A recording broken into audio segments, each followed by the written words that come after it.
शुरुआत में एक आदमी हाथ में गन लिए घने जंगल में भाग रहा होता है। वो किसी चीज से डर रहा था। आगे बढ़ा तो एक आदमी उसे पकड़ लेता है जो इसका साथी था, क्योंकि ये दोनों चोर हैं और एक साथ यहाँ चोरी करते हैं। पर अब की बार ये खुफिया जगह के लिए आए हैं जो जंगल के बीचों बीच कुछ आगे है, जहाँ पर बहुत सारे बड़े बड़े सांप हैं। इनका काम था उन सांपों को पकड़ना ताकि उनकी खाल बेचकर ये अच्छे पैसे कमा सके। लेकिन पहले वाला चोर इस काम को करने से डर रहा था। कहता है कि मैं वहाँ नहीं जाऊंगा, मुझे छोड़ दो। ये कहकर वो अपने साथी से दूर भागने लगा। पर तभी उसे महसूस हुआ जैसे मेरे पीछे कोई आ रहा है। हड़बड़ी में उसका पैर गीली मिट्टी में फंस गया। उसने जब नीचे देखा तो पता चला कि ये दलदल है जिसके अंदर एक आदमी का स्केलेटन ढांचा पड़ा हुआ था जो यहाँ फंसकर मारा गया होगा। वो काफी डर गया। जैसे भागने लगा वो भी इसमें गिर जाता है। इसके बाद सीन शिफ्ट होकर आता है एक गाड़ी पर जिसमें कपल बैठा था। इनमें हस्बैंड का नाम जॉर्ज था। ये दोनों अपने ट्रिप के लिए जा रहे थे। शादीशुदा जिंदगी से खुश नहीं थी। अब जब ये होटल में पहुंचे तो वहाँ इनकी मुलाकात जॉर्ज के दोस्त से होती है। उसने इनका ये ट्रिप अरेंज किया था। वो यहाँ दोनों का अच्छे से वेलकम करता है। अब जब ये दोनों रिसेप्शन पर जाते हैं तो वहाँ भी इनकी बहस होने लगी, क्योंकि जोश की वाइफ सोफिया 2 कमरे मांगती है, पर यहाँ तो सिर्फ एक ही कमरा बचा हुआ था। चोरियां इतनी बढ़ गई हैं कि एक छत के नीचे ये अब रह नहीं सकती। अब ऐसा इसलिए हो रहा था क्योंकि जोश ने किसी और लड़की से अपना ताल्लुक बना लिया था। साथ ही वो बहुत शराब भी पीता था, जो चीज सोफिया को बिल्कुल पसंद नहीं। पर अब हालांकि वो सुधर गया है, अपनी शादी को एक और मौका देकर सोफिया के साथ रहना चाहता है, लेकिन वो तो अलग होने का फैसला कर चुकी है। अब जब ये तीनों रात के खाने पर थी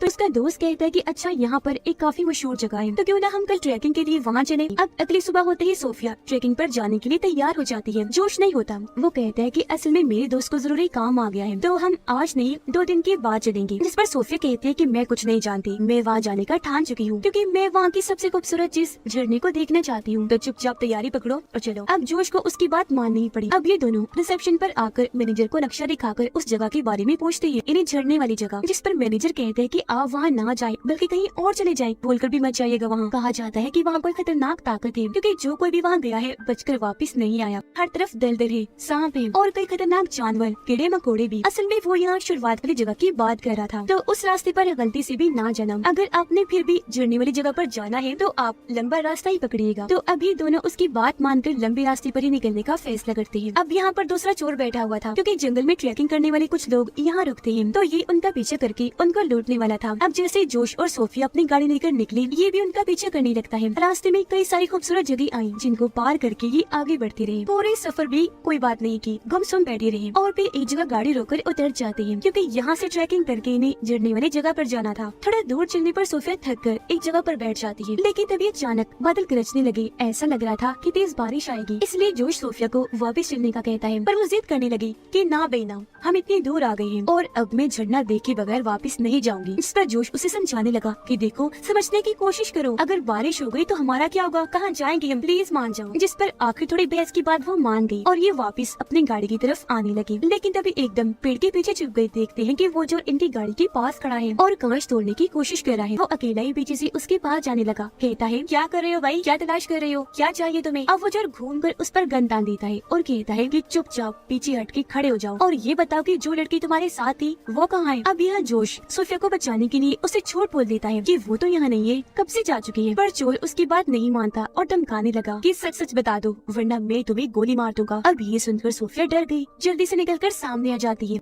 चोर ने बैग मांगा, तब सोफिया बैग उसके सामने फेंककर हाथ ऊपर करके खड़ी हो जाती है। अब जैसे चोर बैग उठाने के लिए नीचे झुका, यहाँ जोश लकड़ी उठाकर उससे जोर से चोर को मारता है, जिससे वो नीचे गिर गया और ये दोनों मौका पाकर यहाँ से भाग जाते हैं। अब चोर भी उठा और हर तरफ गोलियां चलाकर इनका पीछा करने लगा।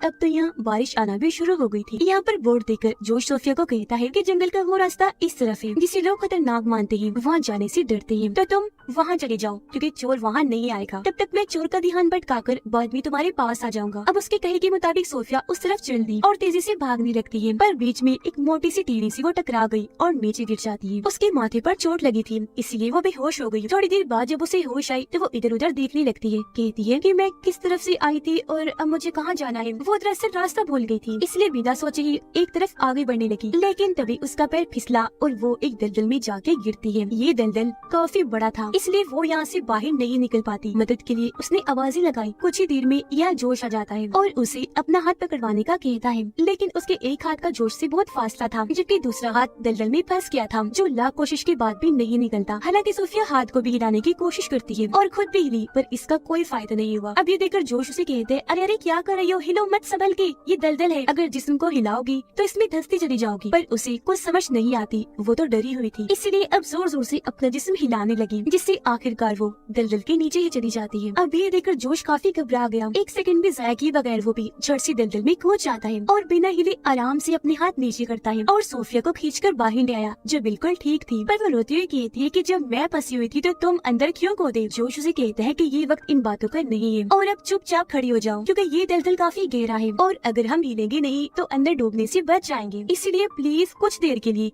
चुपचाप होकर जैसे कोई स्टैचू होता है वैसे खड़ी हो जाओ। तब उसकी बात मानकर सोफिया ने ऐसे किया, वो शांत होकर खड़ी हो गई और जोश की आंखों में आंखें डालकर देखने लगती है। होटल में जोश का दोस्त अपना काम खत्म करने के बाद जब होटल में वापस आया तो उसे पता चला कि वो दोनों तो ट्रैकिंग के लिए जा चुके हैं, इसलिए वो रिसेप्शन पर जाकर उनके वापस आने का इंतजार करने लगा। और सोफिया जो काफी परेशान थी जोश से पूछती है कि आखिर कब तक हम ऐसे यहाँ पर ठहरे रहेंगे। जिस पर वो जवाब देता है कि आमतौर पर दलदल काफी गहरी होती है, पर इनमें पेड़ के पौधे पत्ते वगैरह होते हैं, तो ये हमारे वजन को बर्दाश्त कर लेंगे, तो इसीलिए तुम फिक्र न करो, हम यहाँ नहीं डूबेंगे। अभी लोग देखते हैं कि यहाँ दलदल में एक अंडा पड़ा हुआ है, पर इन्हें समझ नहीं आती कि किस जानवर का है। अब यहाँ सोफिया संभलते हुए अपने जूते उतारने की कोशिश करती है ताकि उसका वजन थोड़ा कम हो जाए, लेकिन तभी उसका हाथ किसी और चीज पर लग गया, जो महसूस करके वो काफी घबरा जाती है और अब ये दोनों मिलकर उस चीज को बाहर निकालती हैं और उसे देखते ही इनकी हालत खराब हो गई। ये डर से चिल्लाने लगी क्योंकि वो चीज एक लाश थी जो पहले वाले चोर की है। अब उसका चेहरा देखकर सोफिया काफी डर गई, रोती हुई बताती है कि इसकी मौत दलदल में डूबने की वजह से नहीं हुई, बल्कि ये भी यहाँ फंस गया था, जो काफी दिनों तक फंसा रहा, इसे कोई बचाने न आया, इसलिए भूख और प्यास की शिद्दत से ये मारा गया। सोफिया एक डॉक्टर थी, इसीलिए वो ये सब जान गई थी, पर अब वो यहाँ हिम्मत हार गई कि हम भी यहाँ फंसे रहेंगे और हमें भी बचाने कोई नहीं आएगा। उसकी पीठ पर एक बैग बंधा हुआ था जिसे जोश निकाल लेता है। सोफिया ने भी गन ले ली थी जो चोर की लाश के हाथ में थी। ये लोग बैग खोलते हैं जिसके अंदर सीने को छोटे छोटे डब्बे और हथियार मिलते हैं, जैसे एक और गन, लाइटर, चाकू और बाइबल वगैरह। अभी लोग सोचते हैं कि इन सामानों का हम क्या कर सकते हैं कि यहाँ से बाहर निकल सके। जोश आसपास देखने लगा और इसे अपने कुछ पीछे एक पत्थर पड़ा हुआ देखता है, तो अब ये लोग प्लान बनाते हैं कि हम बैग को लंबा लंबा काट कर इन्हें आपस में गिरा लगाकर एक रस्सी बनाएंगे और फिर बड़ी सी गिरा लगाकर उसे पत्थर पर अटका देंगे और फिर बारी बारी उसके जरिए बाहर जाने की कोशिश करेंगे, जिसके बाद ये अपना प्लान अंजाम देने के लिए तैयारी में लग जाते हैं। पर तभी हमने नोटिस किया कि दलदल के पास बहुत सारी बड़ी बड़ी जंगली चींटियां हैं जो बहुत बुरा काटती हैं। अभी वो दोनों इस बात से अनजान थे।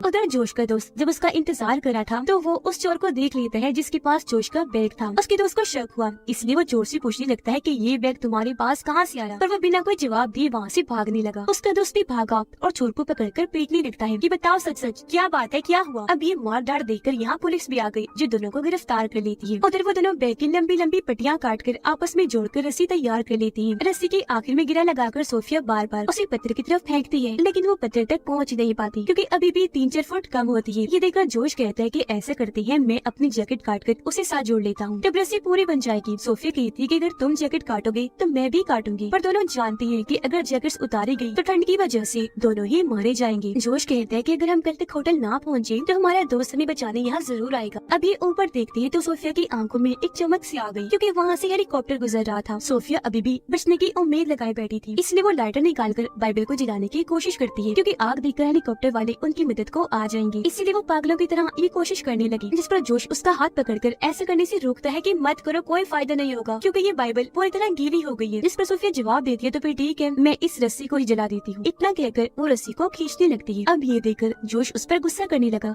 कि तुम पागल हो गई हो क्या, हेलीकॉप्टर हमसे काफी दूर जा चुका है जो हमें नहीं देख सकते। ये रस्सी हमारे पास इकलौती उम्मीद है, अगर तुम इसे ही जला दोगी तो हम बाहर कहाँ से जाएंगे। पर सोफिया के सर पर मौत का डर छाया हुआ था, इसलिए वो जोश को कहती है कि चुप, बिल्कुल चुप, मैं जो कर रही हूँ मुझे करने दो। अब उसका ध्यान इस चीज से हटाने के लिए जोश उससे बातें करने लगा। वो वक्त याद करवाता है जब वो पहली बार मिली थी। अब ये सुनकर सोफिया ने खुद को रोक लिया और वो जज्बाती हो गई। उसकी आंखें आंसुओं से भर गई थी, लेकिन तभी अचानक वो दर्द से चिल्लाने लगी क्योंकि उसकी पीठ पर वो जंगली खतरनाक चींटियां चढ़ गई थी। वो लगातार उसे काट रही थी, इस वजह से सोफिया को बहुत दर्द हो रही थी। वो जोर से चिल्लाने लगी। अब ये देखकर जोश उसे अपनी पैंट की जेब से शराब की बोतल निकाल कर देता है और कहता है कि इसे अपनी पीठ पर डालो, वो चींटियां भाग जाएंगी। सोफिया ने ऐसे किया, शराब डाल डालते ही चींटियां भाग गई तो कुछ देर तक उसी सुकून का सांस भी आ गया। खैर अब इन्हें याद आया कि हमारे पास बड़ी गन भी है, तो क्यों ना उसे हम एक रस्सी के साथ बांध दी, ऐसे फिर हम बाहर निकल जाएंगे। वो ये करने ही वाले थे कि तभी यहाँ अगला खतरा आ गया, जो था खतरनाक सांप, जो उसके बिल्कुल पीछे। खतरनाक सांप इनकी दलदल की तरफ ही आ रहा था, अपना वही अंडा लेने जो इनके पास पड़ा था। अब हालांकि जोश खुद भी काफी डरा हुआ था, लेकिन वो सोफिया को हौसला देता है कि तुम डरो नहीं, ठीक है, हिम्मत से काम लो, और जब वो और पास आएगा तो उसे शूट करके मार देना। अब ऐसे करने के लिए सोफिया उसका इंतजार करने लगी, लेकिन वो जैसे जोश के पास आया उसे काट लेता है। अब बिना टाइम गवाए सोफिया जल्दी से उस पर गोली चला देती है, जिससे वो जख्मी होकर यहाँ से चला गया। जोश जानता था कि जंगली सांप है तो काफी खतरनाक होगा, इसका जहर मेरे अंदर फैल जाएगा तो बहुत जल्द मैं मारा जाऊंगा। पर सोफिया उसे हिम्मत देती है कि ऐसा मत सोचो, कुछ नहीं होता, ओके ठीक है, मैं हूँ यहाँ तुम्हारे साथ, परेशान ना हो। उधर जोश का दोस्त जोर से पूछता है कि तुम्हें मेरे दोस्त का बैग कहाँ से मिला, बताओ सच, मैं तुम्हें अपनी कीमती घड़ी दूंगा जो बहुत महंगी है, और पुलिस को भी नहीं बताऊंगा कि तुमने चोरी की, बताओ वो दोनों कहाँ हैं। अब वो घड़ी लेते ही चोर बता देता है कि मैंने उन्हें जंगल के बीचों बीच उस खतरनाक रास्ते की तरफ जाते हुए देखा जहाँ लोग जाने से डरते हैं, और वहीं की एक दलदल में मेरा भी दोस्त हंसकर मारा गया था। अब ये सुनकर उसे जोश और सोफिया की फिक्र होने लगी, और क्योंकि जेल में बंद था इसलिए पुलिस वालों की मिन्नतें करने लगता है कि प्लीज मुझे छोड़ दो, मेरे दोस्त मुसीबत में है, मुझे उनकी जान बचानी है। जोश की तबीयत खराब होती जा रही थी क्योंकि जहर उसके जिस्म में तेजी से फैलता जा रहा था। हिम्मत जवाब दे रही थी। अब सोफिया ने नोटिस किया कि जोश के वेन्स रगों में जहर फैलने की वजह से खून जमना शुरू हो गया है, थोड़ी ही देर में उसका खून इतना जम जाएगा कि उसकी जान भी जा सकती है। ये देखकर सोफिया लाइटर से चाकू को गर्म करने लगती है। जोश के पूछने पर उसने बताया कि इससे मैं तुम्हारी गर्दन की वेन को काटूंगी, जिससे तुम्हारी गर्दन वाला जमा हुआ खून बाहर आ जाएगा और जहर तुम्हारे दिमाग तक नहीं पहुंच पाएगा। अब हालांकि जोश की हालत ठीक नहीं थी, दर्द में वो तड़प रहा था, लेकिन फिर भी हंसता हुआ उसे पूछता है कि तुम कैसी डॉक्टर हो यार, काटने की वजह से जो मेरा खून बहेगा उसका क्या करोगी,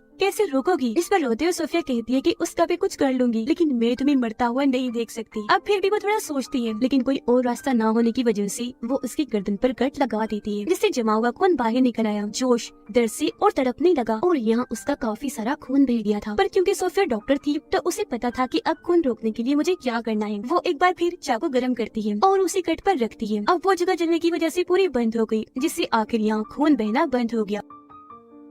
ये करने के बाद सोफिया बेहोश हो गई। कुछ देर बाद जब उसे होश आई तो वो देखती है कि अब शुक्र है जोश का खून नहीं बह रहा, लेकिन जहर फैलने की वजह से वो जरा भी हिलने की हालत में नहीं था। और अब यहाँ वो सोफिया को कहता है कि मैं जानता हूँ मैंने तुम्हारा बहुत दिल दुखाया, लेकिन प्लीज मेरी सारी गलतियाँ माफ कर देना और हो सके तो मुझे भूल जाना। सोफिया कहती है चुप, बिल्कुल चुप, बस अब एक और लफ्ज़ और नहीं, हिम्मत न हारो, मैं तुम्हारे साथ हूँ और देखना तुम, हम यहाँ से जरूर बाहर निकलेंगे। मेरे दिमाग में एक आइडिया है, जब वो सांप यहाँ दोबारा आएगा हम उसे रस्सी से बांधकर रस्सी की लंबाई ज्यादा कर लेंगे और फिर रस्सी को पत्थर से अटका कर यहाँ से बाहर निकल जाएंगे, देखना तुम। अब ये सुनकर जोश को लगा कि सोफिया पागल हो गई है, जब भी ऐसी उल्टी सीधी बातें कर रही है, और वो कहता है कि कुछ भी मत बोलो, वो सांप अब भला यहाँ क्यों आएगा। सोफिया कहती है क्योंकि उसका अंडा अभी भी यही पड़ा हुआ है, जिसे लेने तो वो जरूर ही आएगा। अब वो चोर के बैग से दूरबीन निकाल कर देखती है कि जख्मी सांप इनसे कुछ दूरी के फासले पर ही पड़ा हुआ है। तो अब सोफिया बैग की एक एक चीज उठाकर सांप की तरफ फेंकती है ताकि वो यहाँ आ जाए, जिसकी कुछ ही देर के बाद ऐसे ही होता है, सांप इनकी तरफ आना शुरू कर देता है। पर अब की बार वो सोफिया के पीछे से आ रहा था, जिस वजह से अब वो मुड़कर उसे देख भी नहीं सकती थी। और उसे ख्याल आया, वो चाकू साफ करके उसमें सांप का अक्स देखती है कि मेरे पीछे सांप कहाँ पर है, और उसके हिसाब से वो सांप पर गोली चलाती है, पर बदकिस्मती से निशाना चूक जाता है और इस गन की आखिरी गोली भी जाया हो गई, जबकि सांप अब उसकी तरफ धीरे धीरे बढ़ने लगा और आकर उसके हाथ पर भी काट लेता है, जिससे वो दर्द की वजह से जोर से चिल्लाई और अब जहर उसके जिस्म में फैलना शुरू हो गया। सांप तभी आकर उसे लिपट जाता है और जोर से जकड़ लेता है। फिर वो सोफिया को दोबारा काटने ही वाला था